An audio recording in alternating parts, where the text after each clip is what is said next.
షిరిడి గ్రామంలో ఒక బాలుని రూపంలో వేప చెట్టు కింద వేదాంతిగా కనిపించాడు, తన వెలుగును ప్రసరించాడు.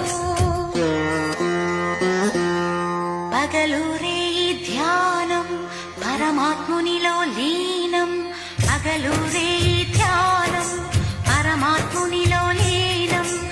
ఆనందమే ఆహారం, చేదు చెట్టు నీడయే గురుపే